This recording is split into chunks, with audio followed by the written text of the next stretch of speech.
大家好，欢迎来到学识 Plus。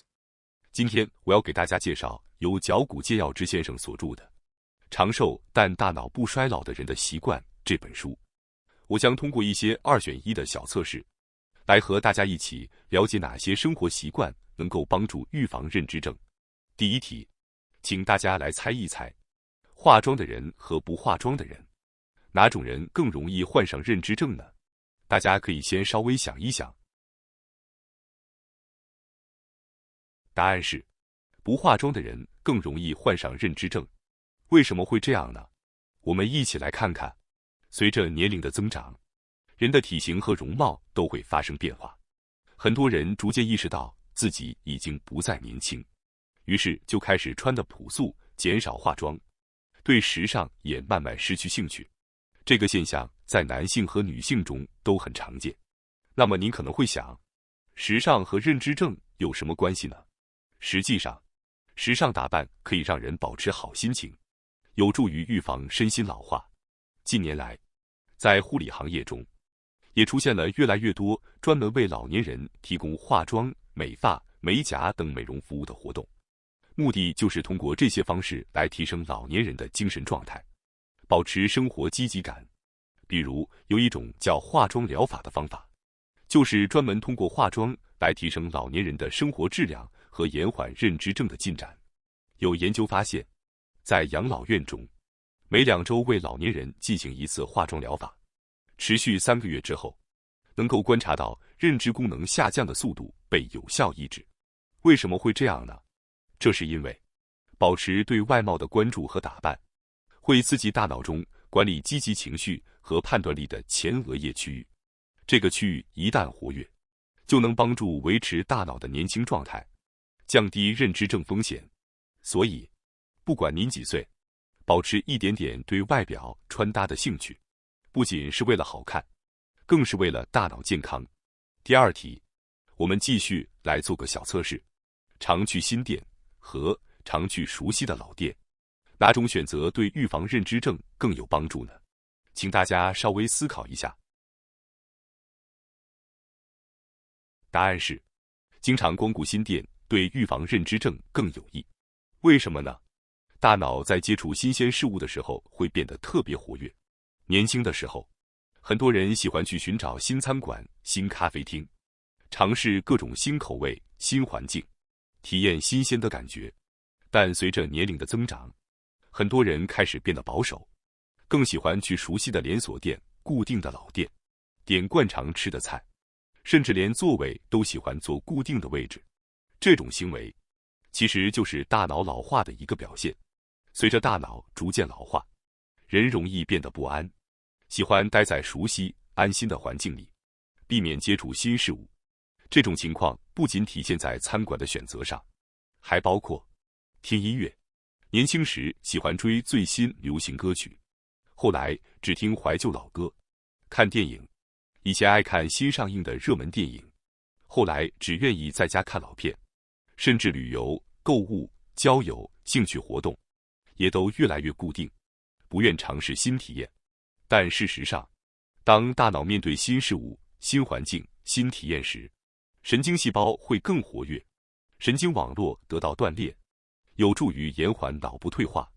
如果总是做重复的事，去相同的地方，听一样的音乐，看一样的节目，大脑的活性就会逐渐下降，认知功能也容易跟着衰退。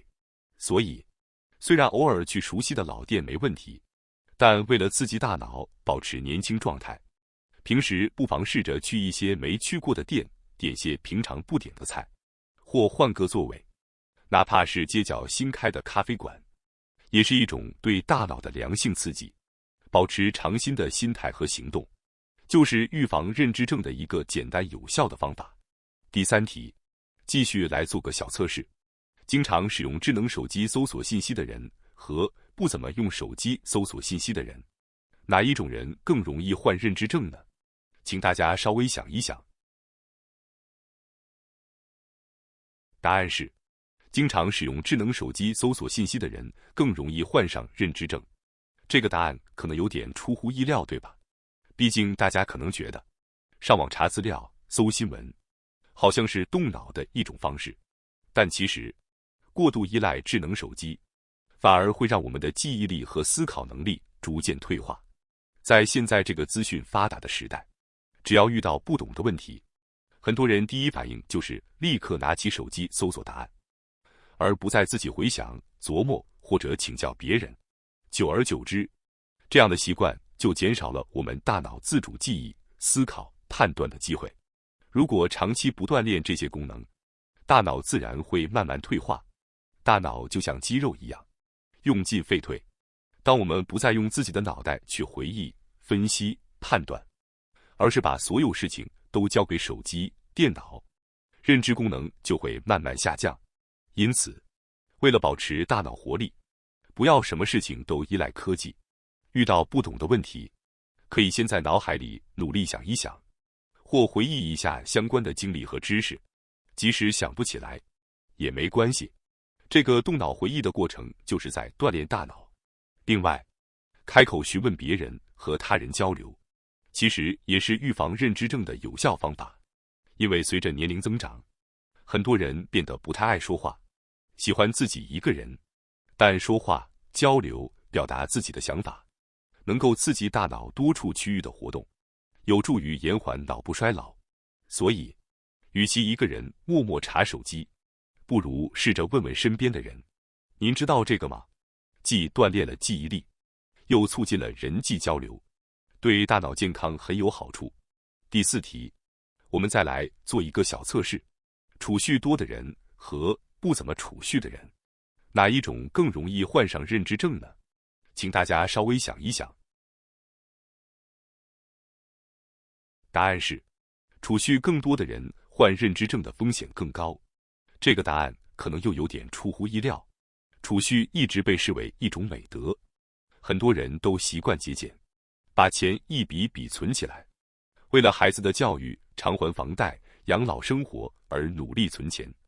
这种观念本身当然没有错，但这里要提醒的是，就像学到的知识，如果不去运用，最终也会变得毫无意义。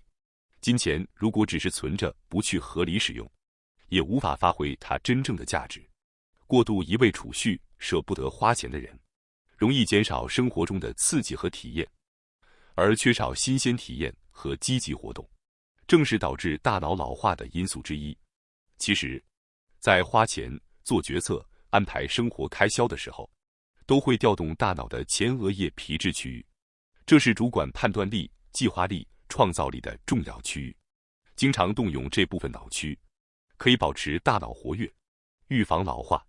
另外，当我们通过合理使用金钱，体验到愉快的感觉，比如和家人朋友去旅行，吃顿喜欢的美食，报名一个感兴趣的课程，买一件自己期待已久的东西，这些正面的消费体验会刺激大脑分泌幸福荷尔蒙，比如多巴胺、血清素，有助于改善情绪，提升幸福感，延缓脑部衰退。当然，这里并不是鼓励大家挥霍浪费，而是提醒我们要学会在适当的时候，适当的花钱，给自己创造有价值、有意义的体验。这样不仅能享受生活，还能有效预防认知症。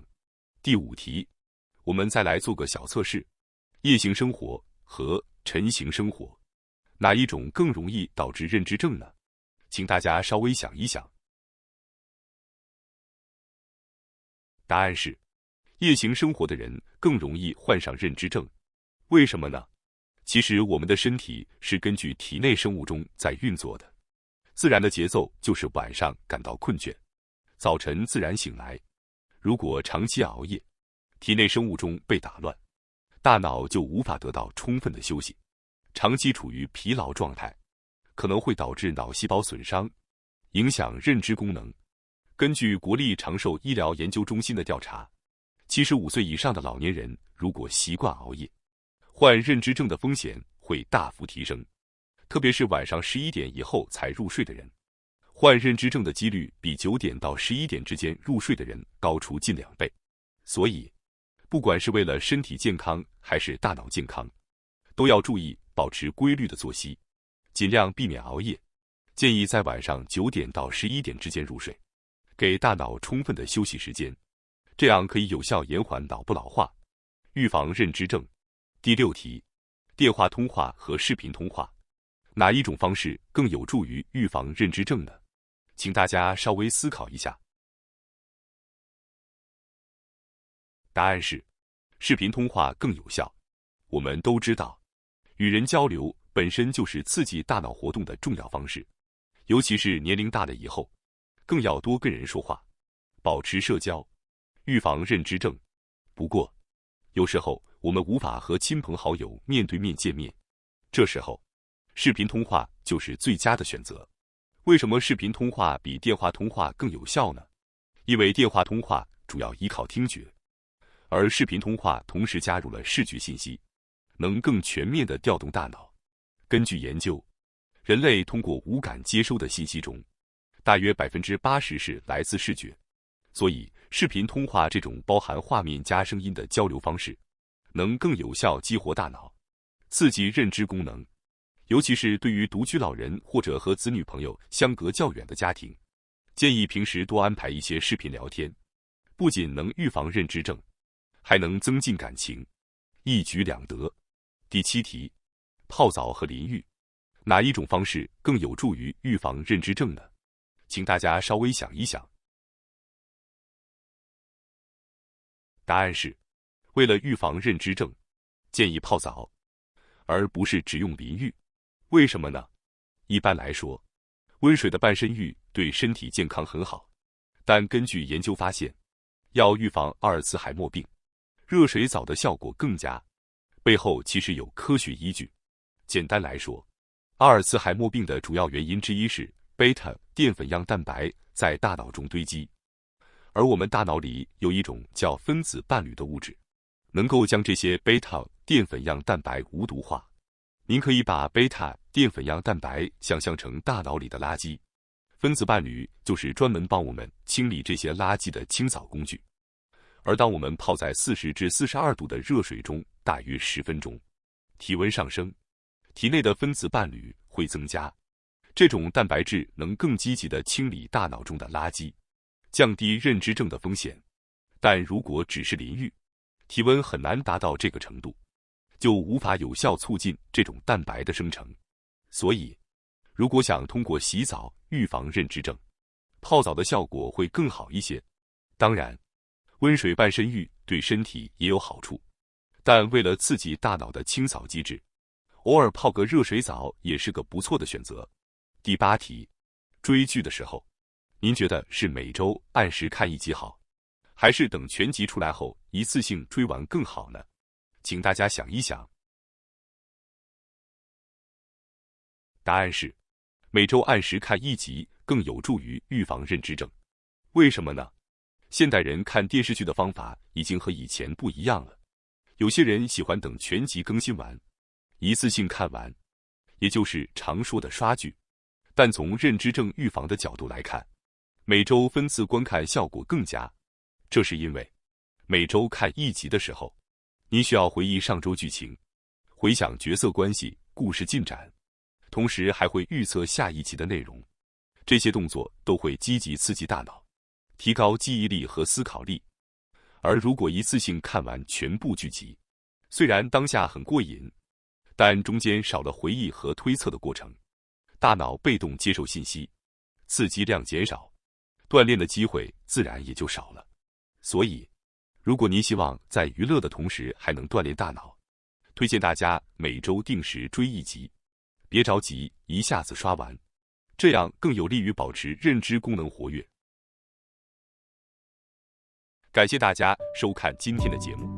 如果你喜欢我们分享的内容，记得点赞、订阅并开启小铃铛通知，第一时间获取我们的更新。在下次的节目中，我们将继续为大家分享更多有益的内容。再次感谢大家的支持，我们下期再见。